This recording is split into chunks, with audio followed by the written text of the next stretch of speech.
Hey guys, welcome to Military Stories.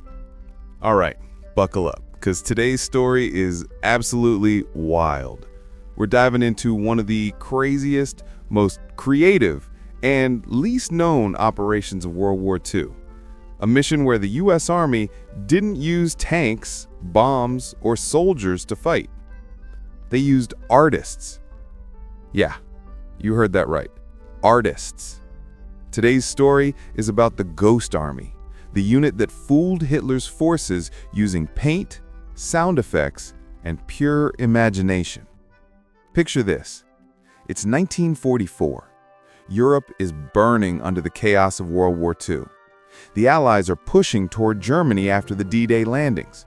But Hitler's army is still fierce. The Wehrmacht is desperate, dangerous, and absolutely determined to stop the Allies from moving forward. So the U.S. Army comes up with an insane idea. What if we could trick the Germans instead of fighting them head-on? What if we could make them believe there's an entire army in one place, when in reality, it's just a handful of guys with props and paintbrushes?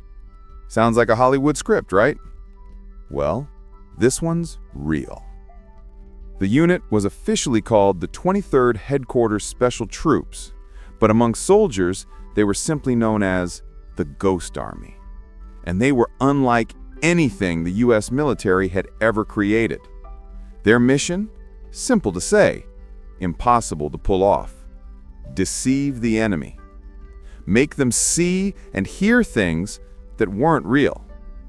Now, here's the fun part. These weren't your regular soldiers. Nope. They were recruited straight out of art schools, ad agencies, fashion studios, and even Broadway. Painters, illustrators, designers, sound engineers, all drafted into this top-secret unit. Some of them would later become famous, by the way, like Bill Blass, the future fashion designer, and Elmsworth Kelly, who became one of America's greatest modern artists. But back then, they weren't sketching dresses or gallery pieces, they were designing fake tanks. And I mean fake in every sense. These guys built inflatable tanks, giant rubber Shermans that could be inflated in minutes. From the air, they looked absolutely real. Even up close, under certain light, they could fool a trained soldier. They'd drive around in jeeps, set up fake camps, hang up laundry, make fake tire tracks, even create phony radio chatter to sell the illusion. It was like an entire army of special effects artists working in the middle of a war zone. All right, guys, before I get deeper into this insane operation, quick reminder, if you're loving stories like this, go ahead and hit that subscribe button right now. We've got tons more crazy, true military stories coming your way. Okay, let's get back to the madness. So here's how it usually worked. The Ghost Army would sneak into a region ahead of real Allied troops. They'd pick a field, a valley, or a small village, and in just a few hours, they'd create a full division out of thin air. Hundreds of inflatable tanks would line up perfectly in formation. Jeeps with loudspeakers would blast pre-recorded sounds of engines, shouting soldiers, and heavy artillery. And radio operators, they were geniuses. They'd mimic entire communication networks. The Germans would pick up the chatter, see the fake tanks through binoculars or spy planes, and think, okay, the Americans are attacking there.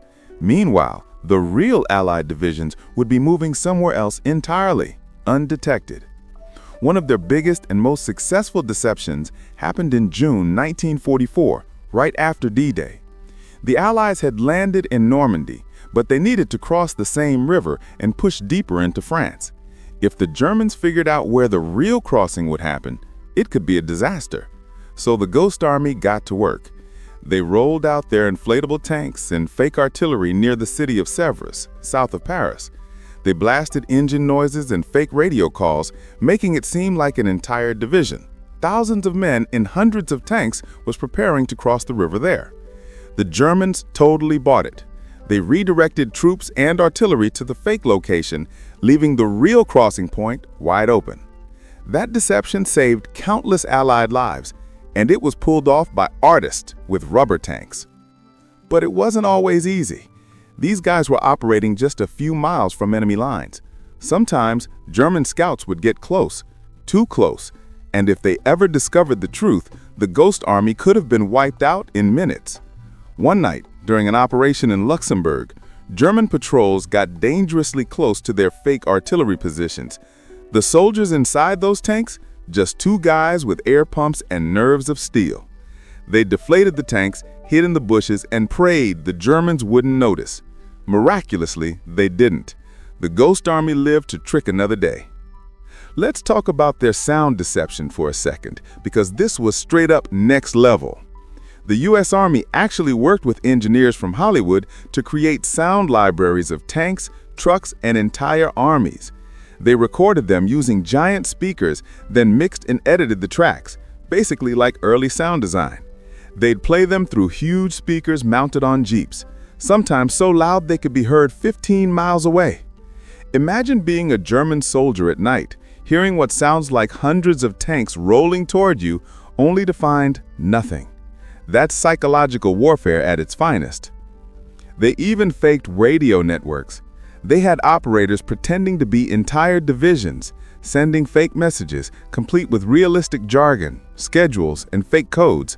The Germans would intercept everything, analyze it, and believe the Ghost Army was the real deal.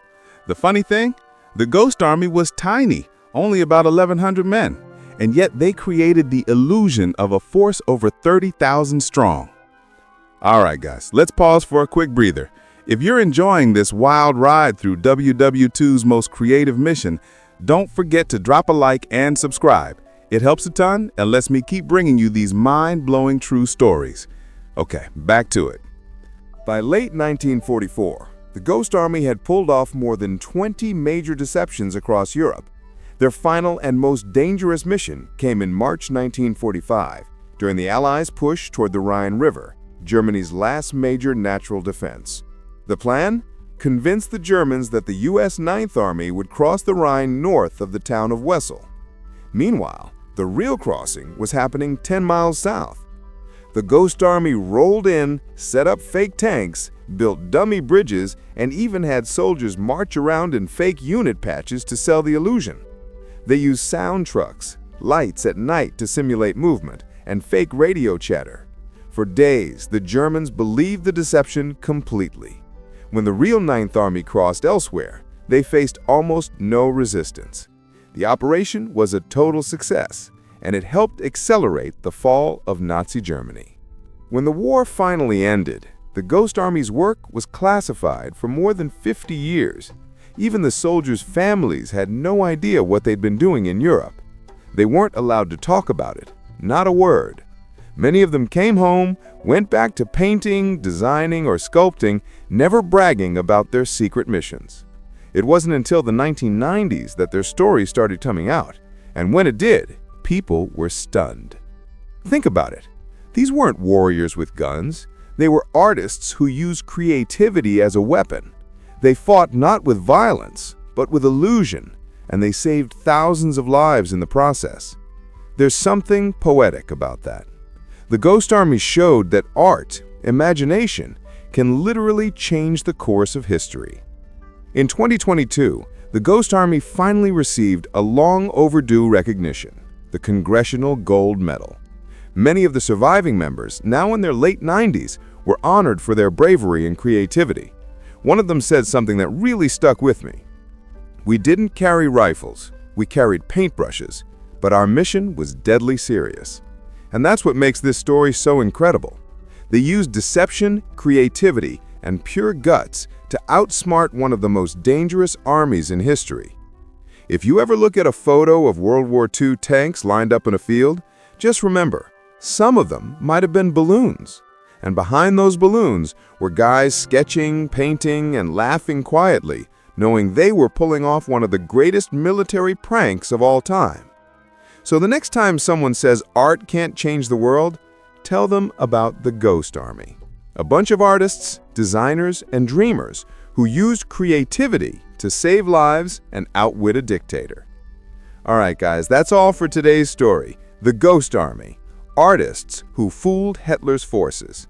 If you enjoyed this incredible piece of history, make sure to smash that subscribe button, hit the bell icon, and drop a comment below telling me what you think about this insane operation. And hey, if you want more true, unbelievable stories from the military world, you know where to find me. Until next time, stay curious, stay inspired, and never underestimate the power of imagination. See you in the next one.